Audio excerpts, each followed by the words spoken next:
Bonjour, nous nous retrouvons aujourd'hui pour un nouvel éco-geste. Aujourd'hui, nous allons nous intéresser à notre consommation de viande.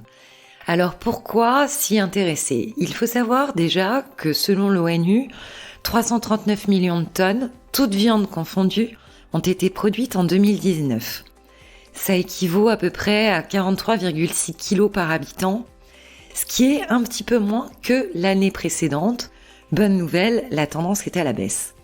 Alors pourquoi cette quantité de viande produite est importante et pourquoi ça nous intéresse aujourd'hui ? Tout simplement parce que les produits animaux, viande et produits laitiers, nécessitent davantage de ressources et causent des émissions de gaz à effet de serre plus importantes que les alternatives végétales. L'impact de la consommation de viande est colossal sur nos émissions de gaz à effet de serre, la déforestation et la surconsommation d'eau.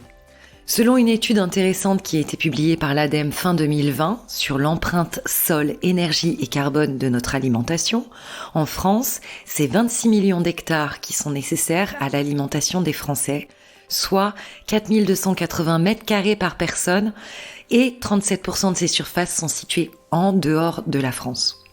Notre alimentation en moyenne, 107 grammes de viande par jour, nécessite 3,6 fois plus de surface agricole qu'une alimentation végétalienne.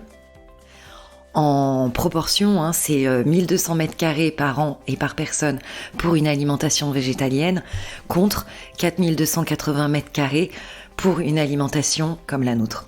Cette empreinte sol, bien sûr, dépend fortement de la part de protéines animales et notamment de viande que nous avons dans nos régimes alimentaires. Et lorsque les aliments sont issus de l'agriculture biologique, les surfaces nécessaires sont même encore plus élevées. Aussi, manger moins de viande tout en s'orientant vers des produits durables libérerait des terres en France comme à l'étranger, tout en facilitant la conversion au bio ou à l'agroécologie des systèmes et nous permettrait de relocaliser la production, réduisant ainsi notre impact global, et ce sans compter l'impact sur le transport.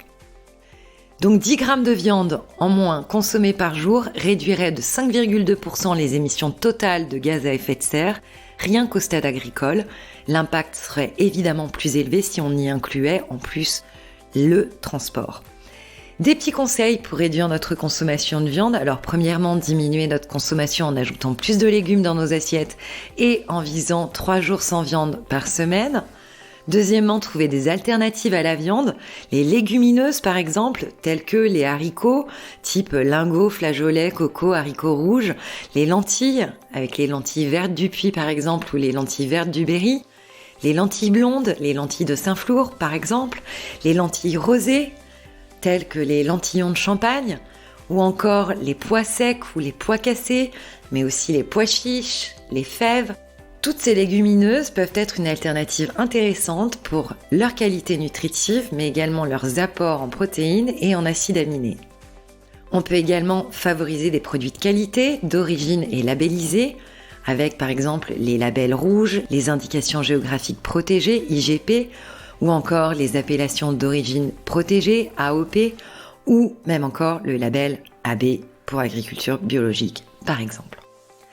Voilà quelques astuces pour réduire notre consommation. On vous souhaite une excellente fin de journée et nous vous retrouvons demain pour un nouvel éco-geste.